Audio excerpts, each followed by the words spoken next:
In this video, I'll be talking about the countryside in terms of safety, and if you guessed by the title of the video, by the way, that was the intro, which I love. But now let's get on with the video. I'm going to be talking about countryside in terms of safety, and whether it's safe or not to live in the countryside, depending on what it's like in the countryside, whether you are moving into the countryside or living in the countryside. And as a disclaimer, everything I'll be talking about is based on my experience in terms of things that have happened in the countryside, like when a thief comes and tries to steal a farm vehicle during daylight when nobody's around, or at night time when everybody's asleep. Some things like that have happened in the past when vehicles are stolen overnight, which gives people a better chance of stealing something without notice. As I'm going to be talking about safety in the countryside in terms of what it's like, what you should watch out for when something happens, if you feel like someone is following you home, when you indicate from the road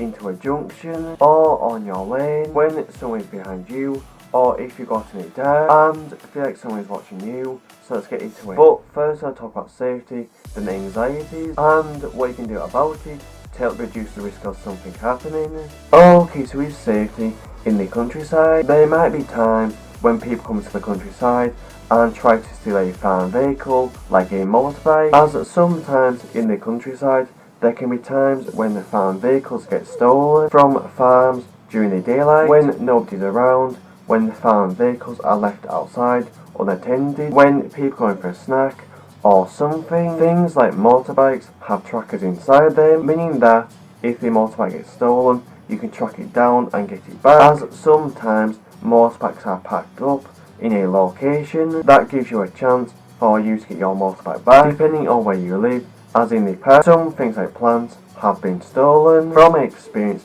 there was a time when there was a plant pot that was stolen, which wasn't really much, but it did teach us that even the little things that may not seem much to us can get stolen, as sometimes there have been things that have been stolen without notice, even if they don't seem much, as people may come during the night to steal things, as that is the best time for something to get stolen when everybody's asleep, which gives people a chance to steal something even before you've noticed that something is not there or missing by the next day in the morning, to help reduce the risk of something happening. Now let's talk about anxiety. So what I mean is, if you're someone who may be moving from a city into the countryside, there might be times when you get worried as if something is going to happen, like if you want to get to go home from a road into a junction or onto your lane, as you might get worried about the car behind you, as if it may follow you back home when you indicate. But from my experience, when that happens, usually nothing really happens,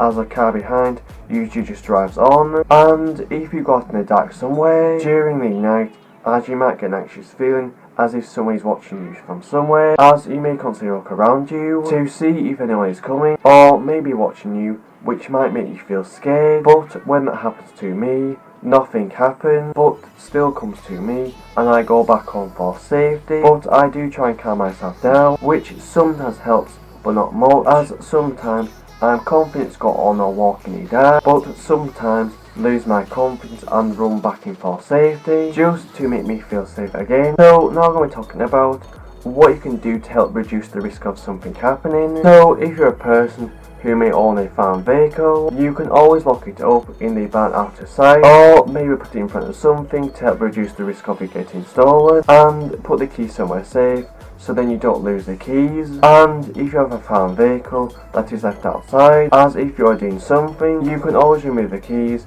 and put them in a safe place when unattended, just so you don't get your vehicle stolen if something happens. And if you have any suggestions or things that have worked for you, in the comment section below in terms of what you have done to help reduce the risk of something getting stolen, and share this with anyone who may find it helpful. Drop a like if you found this helpful and entertaining, and subscribe to the channel if you are new. Tap one of the videos on screen to see another video, and I'll see you next video.